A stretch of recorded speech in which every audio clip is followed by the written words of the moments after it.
want to thank everybody for being with us this evening. My name is Bob Dewey.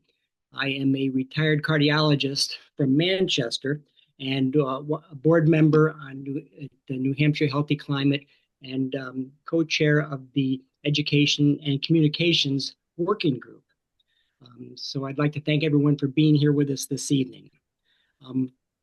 I can see on the screen that everybody is already muted, and we'd just like you to stay muted during the presentation, and we can unmute during the discussion at the end. There will be a Q&A at the end, but if you think of any questions during the talk, feel free to go ahead and put them in the chat. I also want you all to know that there will be a video of tonight's webinar mailed to you, emailed tomorrow, and it is also will be on our webpage and our YouTube channel. And I have to say, we have been very pleased to see that a lot of our webinars, several of our webinars, have received over 3,000 views. So we really think that even though it may be a small turnout tonight, this is going to be seen by a lot of people going forward. And before I get started, I would just like to recite our land acknowledgement. This webinar takes place on Endakina, which translates to our homelands and is currently called New Hampshire and Vermont. Endakina is the unceded traditional ancestral homelands and waterways of the Pennacook, Abenaki, and Wabanaki peoples, past and present. We acknowledge and honor with gratitude the land, air, water, flora, and fauna, and the beings who have stewarded Endakina throughout the generations for over 12,000 years. Before I introduce our speaker, I just want to say, as a cardiologist from the previous generation, when assessing cardiac patients or potential risk, we focused on the basic cardiac risk factors, which we know are diabetes, hypertension, smoking, hyperlipidemia, and a family history. And it's very clear that in today's world, there's really much more going on than that. And trying to sort out air quality, particulate matter, extreme heat, in terms of whether it's a risk factor of its own or a trigger or both. And then you also have micro and nanoplastics. So there's a lot out there in the environment that is either getting us, helping us develop vascular disease or being a trigger. And I think Dr. Bhatnagar's research is really pivotal in this, trying to help sort all this out. Dr. Aruni Bhatnagar is the Smith and Lucille Gibson Professor of Medicine, Chief of the Division of Environmental Medicine, and Director of the Christina Lee Brown Envirome Institute at the University of Louisville. He's a fellow of the American Heart Association and is recognized as a pioneer in the field of environmental cardiology, which examines how environmental exposures affect cardiovascular health and disease risk. Dr. Bhatnagar has authored hundreds of scientific publications and is the recipient of the Norman Alpert Award by the International Academy of Cardiovascular Sciences and the Outstanding Mentor Award by the Conference of Southern Graduate Schools. I would just add to this that at these days and age when medicine and science is a little under attack, mentorship is so important. And when you see somebody who's won a mentor award, that's a good person. So thank you for that. Dr. Bhatnagar is also the principal director of the Green Heart Louisville Project, a groundbreaking community-based clinical trial to examine how an increase in neighborhood greenery affects the levels of air pollution and cardiovascular disease risk. And so with that, Dr. Bhatnagar, we're delighted to have you here. Well, thank you for the invitation, and thank you everybody for being here this evening. I'm going to then share my screen and see, can you see anything on it? Not yet. Okay, how about now? There we go, yep. Okay, so I'm going to talk this evening about green spaces and the relationship to health and how we can learn more about heart disease and treatment and prevention of heart disease. And so I would begin with the observation that heart disease remains the leading cause of death in the world. It was used to be in the old days, and I'm sure Dr. Dewey remembers when it was only a disease of the industrial world, but now it seems to have spread everywhere and has now become the leading cause in most of the developed and developing countries as well. So it is now a global epidemic. And we know that things are going to maybe progressively get worse. The American Heart Association estimates by the 2030, maybe 40% of all adult Americans will be living with some form of heart disease. So certainly this is something that we need to be really attentive to. But why do we have heart disease? I mean, our more sort of closest cousins have the same problem, and maybe this is a genetic evolutionary sort of consequence. But we know that even the great apes have some sort of heart disease, but it's not the garden variety atherosclerotic heart disease. You usually get heart failure from fungal infections and so on. And so this seems to be a uniquely human trait, or more or less a human trait. And this could not be ascribed basically to genetics, because our genetics, particularly our relationship to chimps, is very close, and we share 90% of our genome with the chimps and great apes. And there are differences, but these are basically in cognitive function and behavioral function, not metabolic functions. And so maybe there is more that imparts the risk of heart disease to humans than just genetics. Of course, the parallel to genetics, the missing piece of the puzzle is the environment. And so we think that we cannot understand any disease or health status just by looking at genes alone, and we have to look at what's happening in the environment. So how do we understand about the environment? We know we have devoted a lot of time, effort, and resources in understanding the human genome. We can at least read the human genome. We may not still understand many parts of it, but at least we have a clear picture of what the book of life, a genome, is. Can we look at the environment in a similar, more comprehensive, and particularly in a systematic way, something that's analogous to the genome? But the difficulty is that humans live in very large social networks, and these networks are fashioned by history and culture. So it's very difficult for biologists, for people in medicine to be able to sort out all these social environmental influences, because it's altogether a different domain. But I think we must try to assemble some sort of understanding that relates both to the biology as well as the sociology of human beings in order to understand such a wide global epidemic as heart disease. So if we think of the environment as something parallel to the genome, and then it as a concept of an envirome, which is a complete set of environmental conditions that affect fitness and the health of a specific individual. So you could have environment, like we have genes, and which we share with other individuals, but then an individual's envirome, like the genome, is unique to that particular individual. And so the idea is that if we understand the constituents, the factors that make up the environment of an individual, just like we know about what makes up a genome, then we might be able to complete the equation and understand health and disease risk, both in terms of genes and environment. So how do we think about the environment or the envirome? We think about this in one way to think about is to think of it in layers. So there is this primordial natural environment which encompasses all our conditions. But within the natural environment, we have created social environments which we populate our cities and our towns and agricultural practices and all the cultural, social sort of environments that we have created around ourselves. And also importantly, within the social environments, we create unique personal environments. And these environments are populated by our choices of smoking or drug use or sleep habits and housing areas and socioeconomic status and education and all these things that we need to consider. So this can get exceedingly complex. So I thought we'd focus today is on the natural environment and see how different elements of the natural environment, or what we call an environment that is not yet been socialized, affects human health and well-being. The natural environment contains many different domains as well. So it has certain features that relate to its altitude and longitude or its location. Other features relate to climate and geography.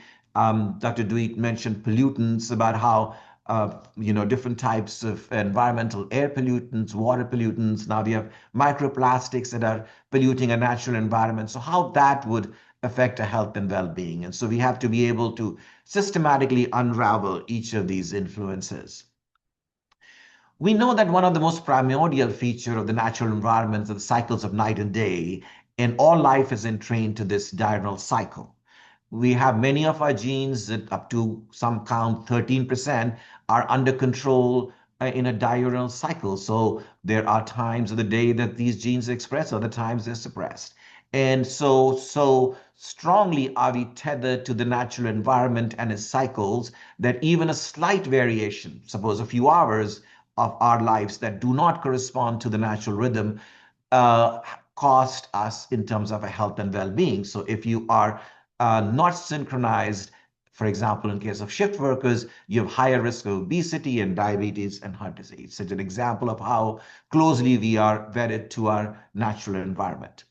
But there are other lines of evidence showing that even seasons can affect, say, cholesterol levels, the risk of cardiovascular disease, risk factor burden. And there are some studies showing that cardiovascular mortality is the lowest in summer. And this data comes from a place called Los Angeles, where if you've been, there is very little winter to speak of, but you can still see that the cardiovascular deaths actually decrease during summer and increase during winter months. We do not know why that may be. Certainly, it's not temperature, but may relate to the amount of sunlight that falls onto a place. And maybe that's an important determinant of our health and well-being. Certainly, human beings, like plants, undergo photosynthesis, and we cannot live without sunlight because sunlight is essential for us to synthesize vitamin D, which our synthetic capacities varies with skin color and sunlight exposure. So again, an example how closely we are related to exposure to the conditions of the natural environment. In fact, children who have less than 6 hours of direct sunlight exposure inevitably have poor eyesight because their eyeballs and eye sockets need sunlight to develop correctly. So we are really sort of in terms tethered to our natural environment. And then also there is the impact of latitude. So we know that blood pressure increases as the distance from equator, and this is whether going north to the equator or south of the equator, both blood pressure and hypertension rates increase. And this may again be due to sunlight and other factors that we have not yet discovered, but there is a strong influence of latitude on cardiovascular disease risk. There is also the effect of the altitude. We know that coronary heart disease incidence is lower in individuals who live in higher altitudes. And this may be because of cleaner air, low oxygen levels, or lower temperatures. We do not know the specific reasons, but this has been shown repeatedly in several studies that living in high altitude is protective of cardiovascular health.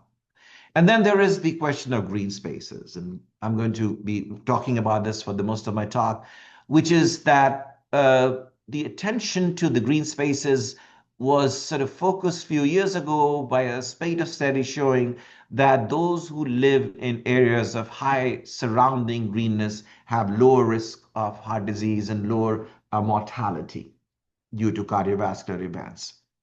Now, why that may be, we do not know, but we do know that an increase in greenness can benefit both the environment as well as human health. The having greenness around, even in urban areas, can increase oxygen production, filter and remove pollutants. It improves soil quality, and it blocks noise and heat and light. And so it has a lot of environmental benefits, as well as social and human benefits, which lead to sort of increased cohesion. People who live in greener areas tend to be out more often and to interact with their neighbors and be more physically active. They actually have lower risk of heart disease and lower risk of hospital admissions, better mental health. So there is a range of benefits, and I can add a few more, both environmental and human health, public health benefits of green spaces. The question then becomes why why are green spaces so beneficial to human health? As we've talked about, we do see sort of epidemiological observational evidence that those who live near green spaces show a decrease in all-cause cardiovascular mortality. In ecological studies from entire country, for example, in this case, England, the rate of cardiovascular mortality in is the least green areas was found to be twice that of the greenest areas. So there's something about greenness that protects from cardiovascular mortality and overall all-cause mortality. That there may be a causal relationship between greenness and health is indicated by this study showing that when there was a spread of this ash borer beetle that came in the northern United States and sort of destroyed millions of trees, as it moved down from the northern countries, the states to the southern states, there was loss of trees, which was accompanied by an increase in the rates of cardiovascular mortality. So what it means is that progressively an increase in heart disease follows the decrease in the tree canopy in a city. So suggesting that in communities where trees die, people die as well. But what could be this relationship between green trees and greenness and human longevity and health? Well, we did one study, and this was looking at cancer survivability. So here we measured, he sort of looked at over 5 million individuals who were diagnosed with cancer and accounting for 2.2 million deaths from the states indicated here in green. What we found that was that in comparison to the null, which is shown by a line here, the cancers with low survivable rates were not greatly affected, but the cancers with higher survivability were death from those cancers were actually decreased in areas with high greenness, measured here with NDVI. So showing that if you live in areas of high greenness, your mortality after a cancer diagnosis decreases, suddenly sort of bringing to sort of stark relief the idea that living in green spaces is conducive for health. Why that may be the case, we do not know. Some people have suggested that may be because great physical activity, because people who live in green environments are more physically active, they're outside, and therefore we know that exercise and physical activity is protected from a host of chronic diseases. But there are other ideas as well. For example, there's been an idea that's floated that this is because of social cohesion. We are very social species, and being outside is good for our health, and being outside is much easier and more pleasant in greener spaces, and therefore green spaces may be increasing social cohesion. Maybe it's all about mental health. People who live in greener spaces report better mental health, lower anxiety levels, lower depression levels, even lower suicide rates when they are around greener and more pleasant surroundings. Maybe there is an increase in cognition. We see people who are just briefly visiting green spaces feel rejuvenated. They can attend to tasks better because of enhancement of cognition. Our attention to nature seems to be effortless. And so when we are instead of more social conditions, it is a source of stress, but not so when we are among green areas and among nature. The other idea is that maybe by being surrounded by nature educates our immunity. That maybe these diverse antigens produced by plants and the microorganisms and the macro biodiversity that green spaces harbor can actually educate the human immune system so that our bodies become or our immune systems become more resilient to disease. And so maybe it's all about biodiversity, and that's the reason why being around green spaces is beneficial for health. We do know that this is true in a small samples of small studies that have shown that children living in green spaces have less asthma. Children who grew up in farms and around animals and plants have lower rates of autoimmune disease and asthma. So maybe there is an element of education that is essential that requires us to be around green spaces. But even looking at green spaces could be beneficial. And this is one study showing that people who were undergoing gallbladder surgery And after the gallbladder surgery, when they came to a room which opened out into a brick wall or into the garden, those looking out have a window overlooking a garden required less pain medication and went home one day earlier than people who were looking out at a brick wall. So suggesting that just looking at nature has a calming effect and has a recuperative effects on humans. We have seen this in some of the studies that we conducted within our group. And here we're looking at greenness around people's homes, which is measured in DVI. And you can see that as the greenness increases, there is a decrease in the levels of epinephrine, which we know is a stress hormone in individuals in the urine. So what this means is that we can actually biochemically quantify stress reduction in people living in more green areas versus people living in less green areas.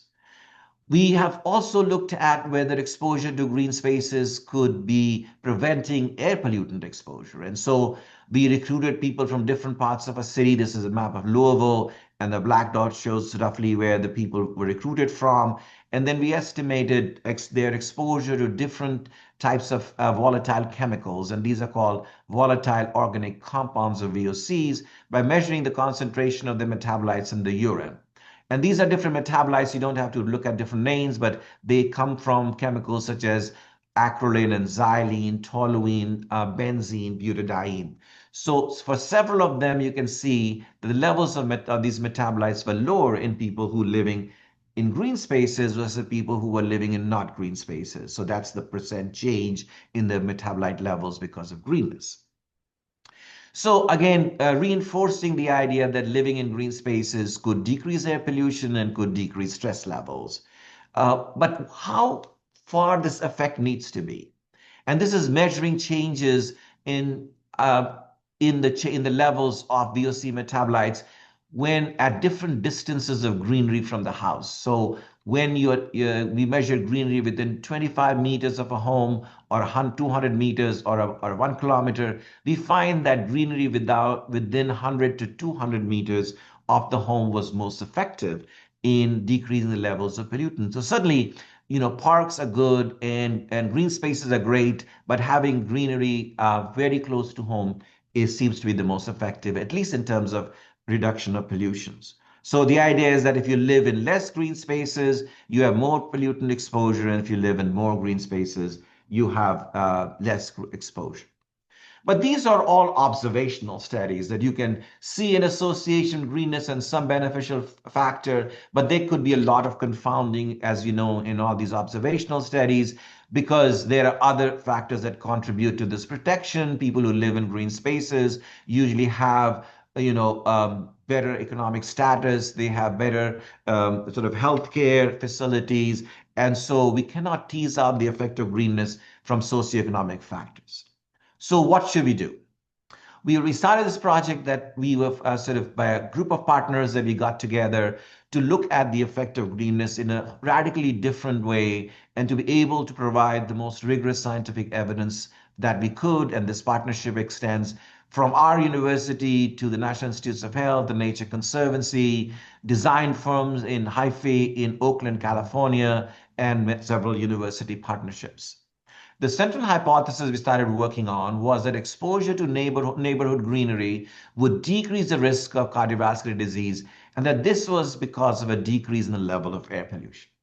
So that was a hypothesis. So let's see if we can increase greenery in a neighborhood and whether that would make any measurable difference in cardiovascular disease risk, and maybe that could be due to different levels of air pollution. So for that study, we selected a neighborhood. Our criteria were sort of the neighborhood should be low to middle income because those have the lowest tree canopy. It should be a high trafficked neighborhood because we should have substantial levels of air pollution. We also wanted a mixed race residence because we could then look at different effects which may depend on race and socioeconomic status. And we didn't want to do anything to neighborhood which they didn't want themselves. And we surveyed different neighborhoods and saw whether improving tree canopy was one of their own sort of ambitions for the neighborhood. So this is one of the neighborhoods we chose. This is a major freeway shown here in brown. And then around it is what we call the target neighborhoods, the neighborhood that we were going to look at. It is about 4 square miles. It's got 23,000 people. And it's been has a legacy of redlining and has been relatively neglected area south of Louisville. It's sandwiched between the airport and a place called Churchill Downs where the Kentucky Derby takes place. So, in order for us to work in the neighborhood, we undertook extensive community engagement activities. We talked to a community advisory board. We had community outreach. We contacted In just a almost. few moments, we will be bringing our first station stop, Newark Station. I'm sorry, was it a question? Okay, I thought somebody just interrupted by mistake. Anyway, so we did a lot of community engagement activities. We talked to a community advisory board. We actually contacted over 50 to 60 different businesses in the area. We went door to door canvassing, asking people if they would like to have, trees in the neighborhood and would like greenery to increase in the neighborhood. We installed over 60 different air pollution monitors, and these were collecting things like the criteria pollutants in the neighborhood, as well as now we have measurements of temperature and noise in the neighborhood as well. And this is the actual neighborhood which shows where we put in our sort of pollution measurements, and this we have been doing it since 2022. We've been collecting data continuously. Every week we have to put these things up and then take them down so that we have a really comprehensive evaluation of the levels of pollutants in the area. And then we did mobile monitoring. And this mobile monitoring was in the form of ultra fine particles measurements, which you call them UFP. And we mounted a UFP counter on the back of it's sort of a trailer or a golf cart. And a graduate student went round and around the area, and she traveled almost like 3,000 miles in this area to map out pollutions during day and night, between summer and winter, and between weekdays and weekends, so that we have a really good snapshot of where the pollution was. So as you can see here, the red areas where the levels of pollution were high, and the green where the levels of pollution were low. And as you can see here, that there are some areas, particularly those next to freeways and busy roadways, had higher levels of pollution. Now, this is critical for our project because we wanted to test the hypothesis that an increase in greenness in an area would improve cardiovascular health by decreasing the levels of air pollution. So we wanted to plant trees where the pollution levels were high. If you planted trees in areas such as these green areas, we would not have been able to test the hypothesis. So the initial baseline pollution mapping enabled us to target our greenery to areas where they would be most effective. And then we did an overall aerial survey of the area. We did hyperspectral images, acquired hyperspectral images, and we also did LiDAR scans to be able to tell where each tree in the area was, which relatively major species there were, and if they were stressed or unstressed, so that we could find opportunities for planting within the neighborhood. So this is a calculation of the leaf area index and the canopy height that we acquired from an aerial flyover of the area using LiDAR scanners. This is just a tree view index where the trees were, so that we could, reasonably target trees where they were most needed.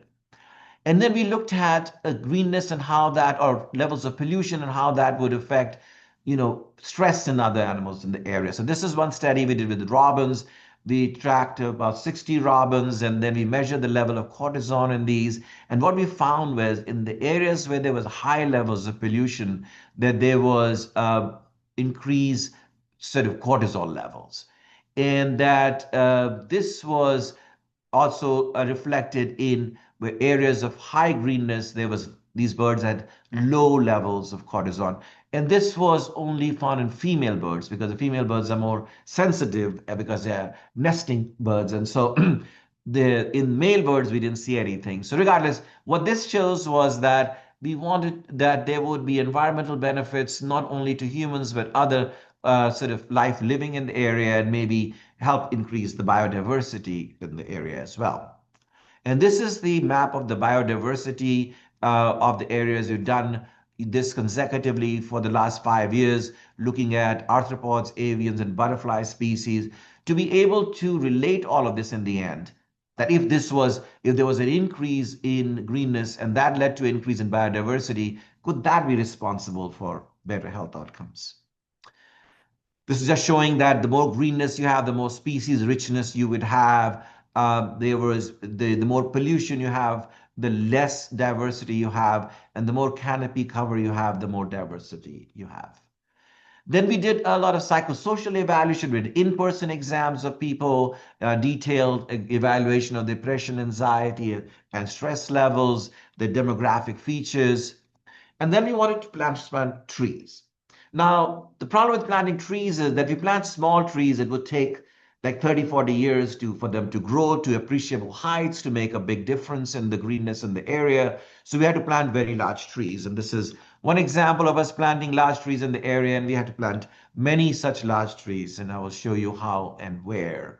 These trees had to be spaded out and got from different sort of places and then put in people's homes. So we had to do not only a lot of community engagement, but a lot of logistic management and try to deliver large trees to people's houses and to the freeways. So this is showing that we actually got a lot of different trees from many different nurseries. We put them in a central collecting area and delivered them to different spaces where they would be needed. They had to be transported to the place where we can get them to be planted in the ground, and they had to be spaded in. We did computer fluid dynamic modeling to figure out how the trees should be configured and whether configured trees in a haphazard way was better than putting them in a more orderly fashion or the otherwise. So these results show that if you have something in what is called a haphazard planting, which we call current conditions, we would see that there would be an increase in air pollution compared to the no tree case. And this may be because these haphazardly planted trees collect pollution in the understory. But if we were to plant trees in a gradient, and here you can see as a design case, then you can see that there would be a greater reduction in air pollution than no tree case. So the idea then is that the trees should not just planting trees is not enough, but they need to be put in a certain configuration to facilitate the spread and the flow of air pollution away from residential areas. So this is what we started with. So there's a freeway here, and this is the sound wall right next to the freeway. This was just an abandoned space which we had to remediate. We bought a new soil to be able to remediate the quality of the soil there. And this is what we end up with. So we start with the blank wall, and then we planted a series of trees and plants. And as you can see, there are large trees at the back, there are bushes in the front, and shrubs up in here, so that we have 3 layers of planting that would then facilitate the flow of pollution over this wall. And so we are now measuring what sort of difference this makes, and we are trying to still put the results together. But our preliminary estimate suggests there's somewhere between sort of 15 to 20% of the ultrafine particles going to the neighborhood of what could be completely blocked. So this is just a sort of video showing how we actually did the planting that Nature Conservancy put together for us. Nature Conservancy and its partners planted nearly 500 trees in 4 distinct areas along the Waterson Expressway as part of the Green Heart Louisville Project. Green Heart Louisville is a study aimed at understanding the human health benefits of urban greening. These plantings, or biofilters, were scientifically designed to alter the harmful air pollution generated by the expressway. If successful, these plantings could decrease community health problems by intercepting the pollution before it enters our neighborhoods. Engineers will now measure and compare the level of particles of filtered air near these trees with the level of unfiltered air from nearby sites to determine if these plantings are in fact improving the air. This science-based approach will inform future plantings along the expressway, as well as an evidence base for near roadway greening strategies that could be deployed regionally.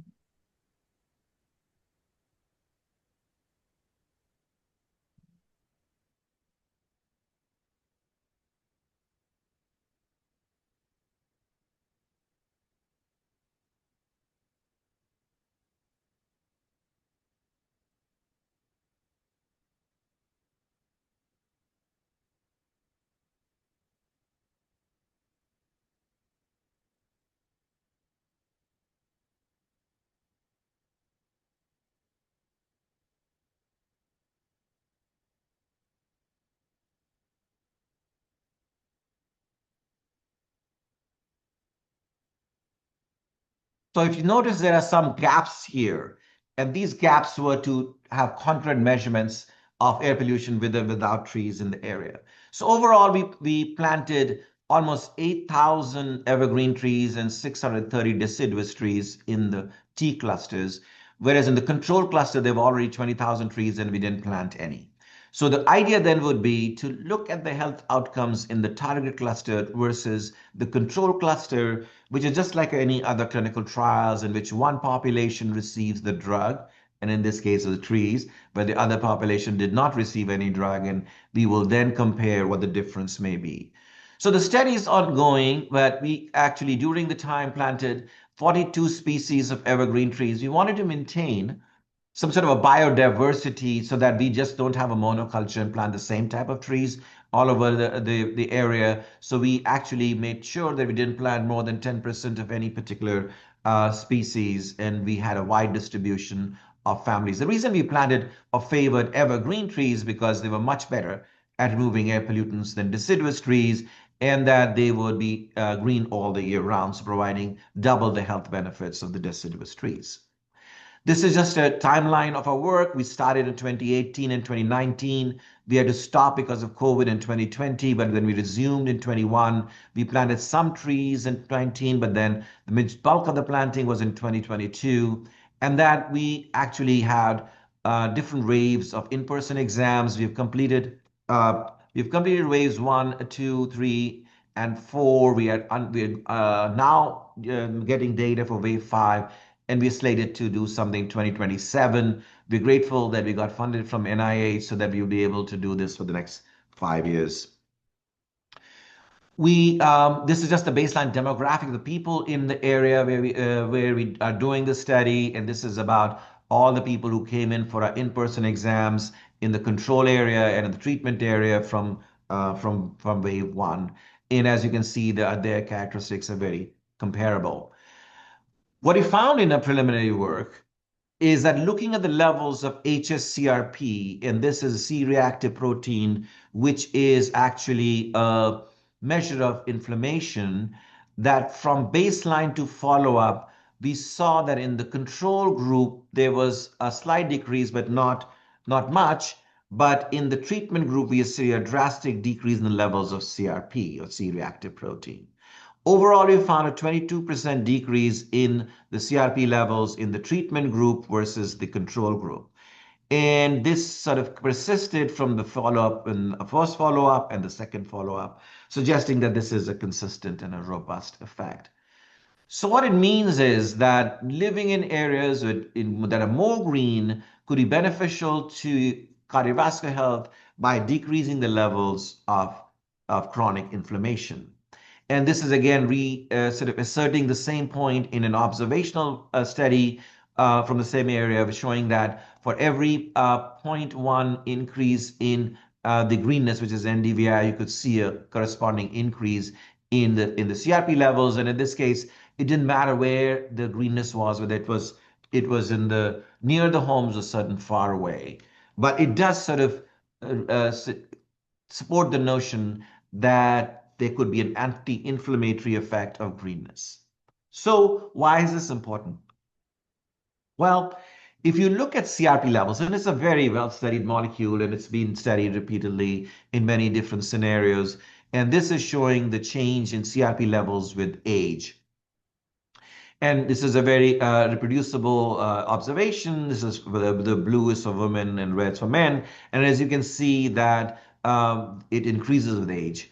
So what we saw, a decrease in CRP levels from say 1.7 to 1.1, which would be equal to about 7 years of age in the cohort. So which means that the decrease in CRP levels we saw upon greenness is equal to 7 years of decrease in age.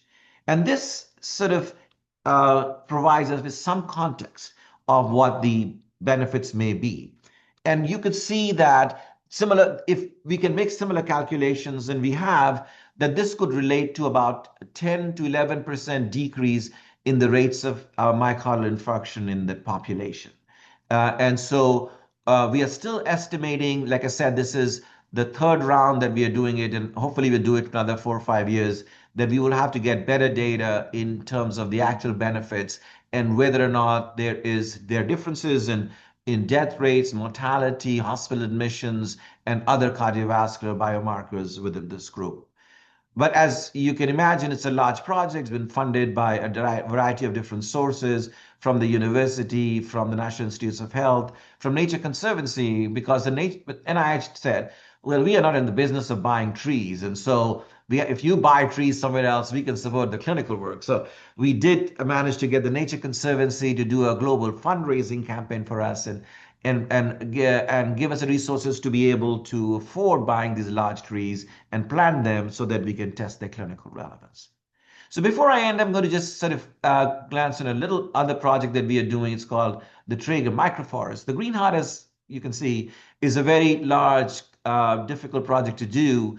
But then we can actually take some of the lessons learned from that to do some more feasible interventions. And in this case, we created microforests, or what we call woodlets, to be able to see whether they would affect the heat island effects in a city.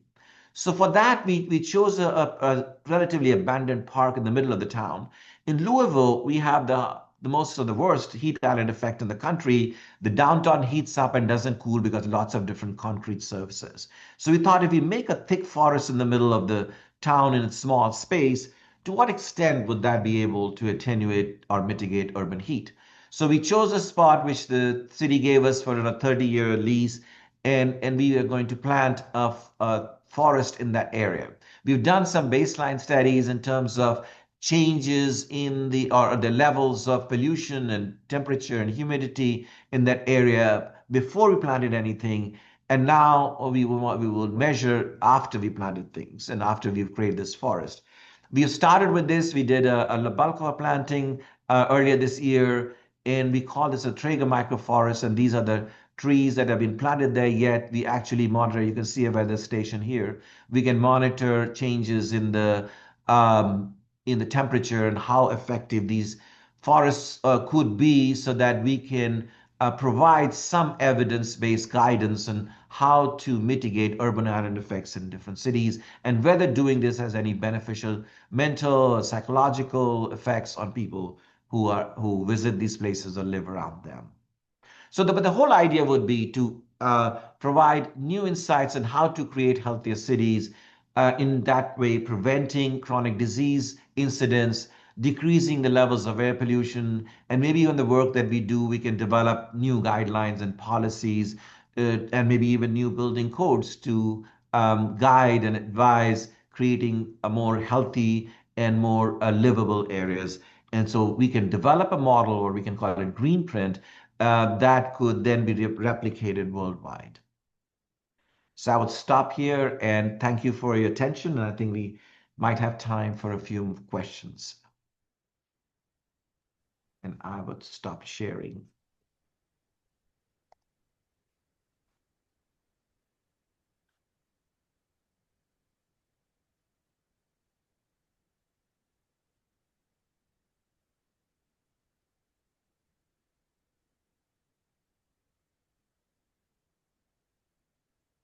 I think you're muted, Bob.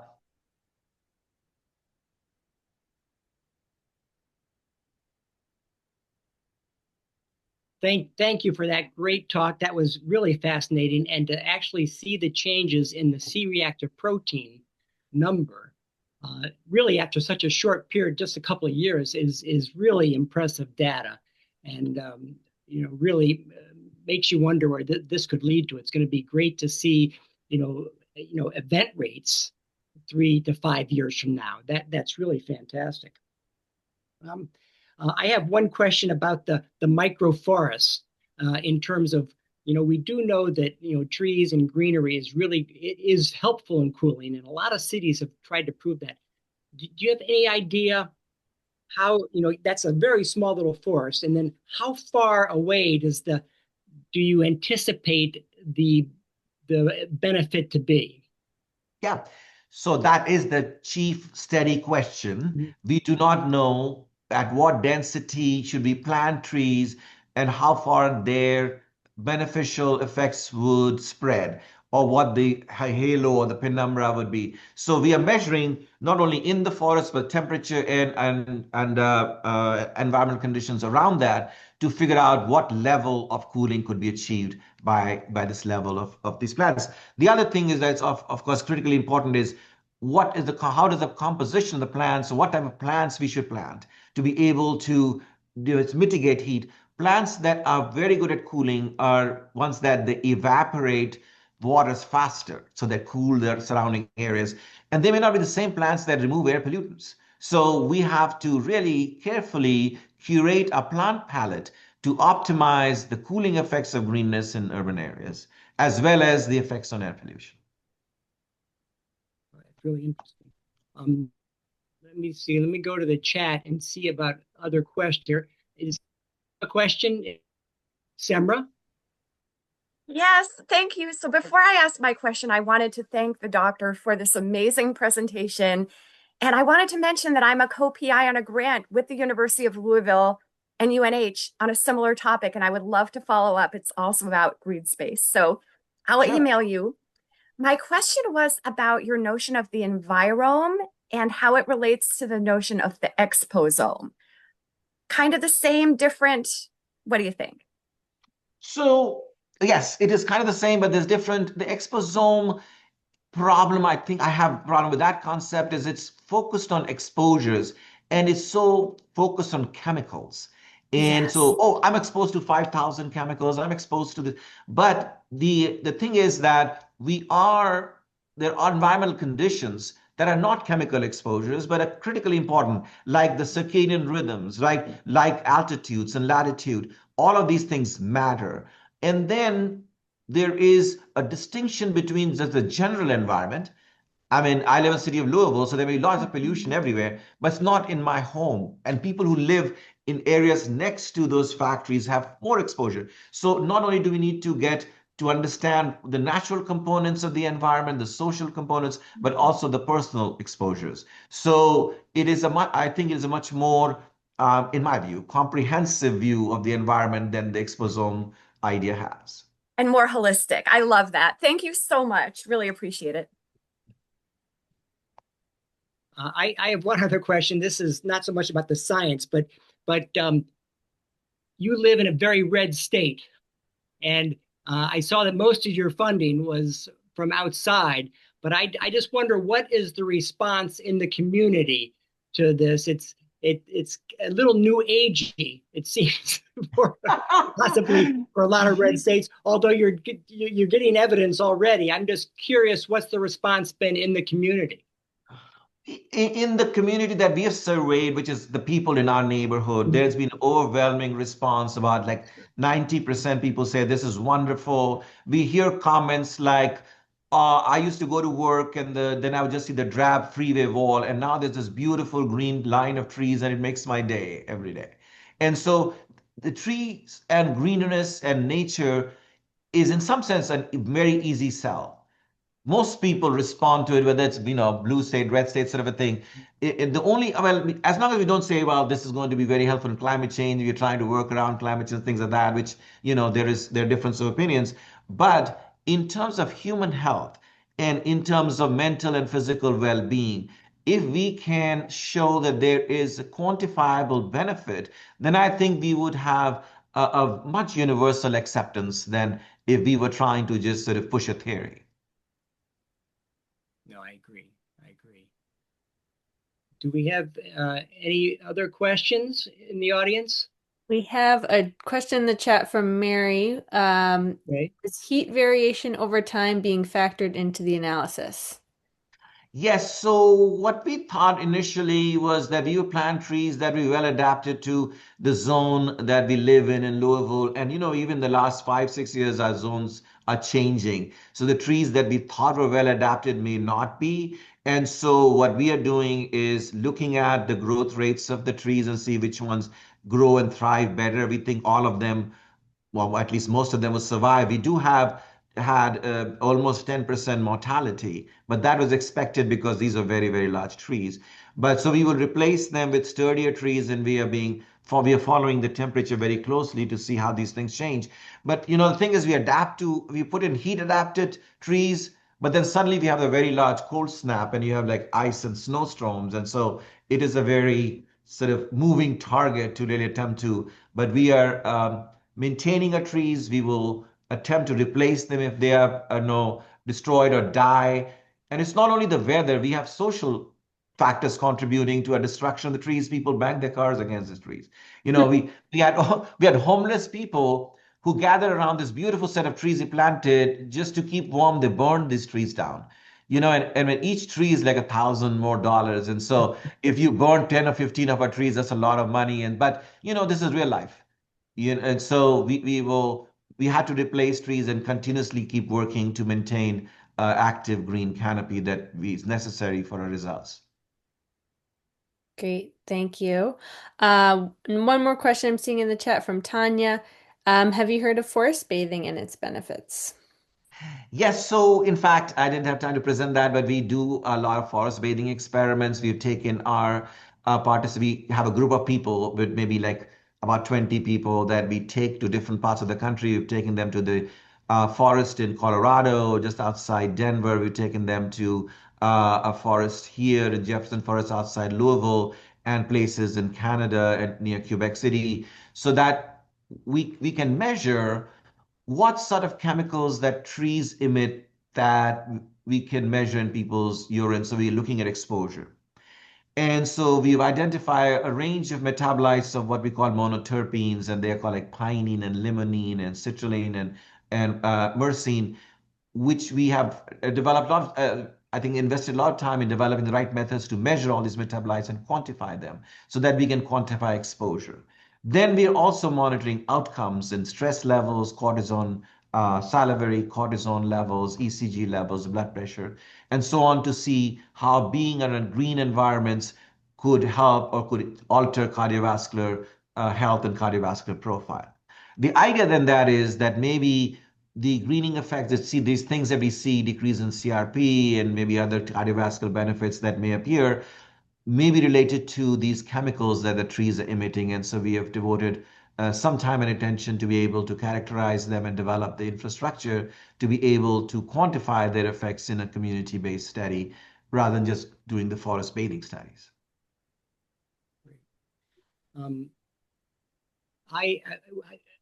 Did I hear you right that when you were talking about planting trees randomly versus, in rows, that planting random trees was actually worse than planting no trees? Yes. And so, how do you figure that? So, okay, what happens is if you plant, for example, you go to a city and you have a street canyon and you plant lollipop trees, trees that have a sort of a trunk and then a tree canopy. If you plant lollipop trees on the side of the road in a row, they actually trap pollutants underneath the tree canopy and undercover. So, and increase the levels of pollutants at the nose level where people are walking, so that they can make things worse.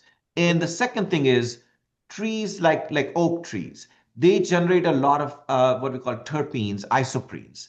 And they generate a lot of isoprenes, and the isoprenes react with which are called nitric oxides that are generated from pollution or from vehicles and cars to generate ground level ozone. So an oak tree in your house in the green area would be okay, but in downtown, the oak is going to generate a lot of different, will increase ozone production. So having just a lot of trees haphazardly put with no thought about what they are doing chemically and physically can actually make things worse. And so we're trying to figure out what's the right configuration, especially for freeways. We think that this sort of gradient of planting is much more helpful than random planting will just accumulate more pollution under the trees. That's interesting. Anyone else in the audience have a question? I feel like I'm hogging it, but I'll ask one more. I see that you have a plant behind you in your office. What about interior plants? And if you want to have benefits, how much do you need? Well, so that's a controversial. That's a controversial issue. NASA a few years ago came out with the plant list. And the plants, they said indoor plants can remove VOCs like formaldehyde, benzene, and other things. The problem was, and we did the estimates, that you would just have the whole room full of plants. There wouldn't be any room for you. So to have really effective cleaning up all the VOCs that are in a sort of ambient air in the inside in people's homes. So I don't think there is a great demonstrated benefit yet of removing VOCs, but I think plants are really important for sort of mental and psychological benefits. We have this theory that that E.O. Wilson propounds, which is called the biophilic theory, or the theory of biophilia, that we have an affinity for living things, whether they're plants or pets, and so that is essential for our health and well-being. So I think that's for that reason that I have this plant behind me. I think it's calming. Well, that's great. Any other questions before we end the evening? Well, If I could yes, could I please. just mention real quick that there is for people interested in forest bathing in New Hampshire, there's a webinar on the 17th that the Fit Hub out of Barcelona, Spain, who's the expert group we're partnering with, will be hosting. So I'll send information. I think Emily already has it, but this was amazing. Thank you. That's great. Thank you. Well, thank you for the invitation. Very much. This was a wonderful evening. We really appreciate your joining us. Thanks. Bye. Thanks. Thank you. Good night. Good night, everybody.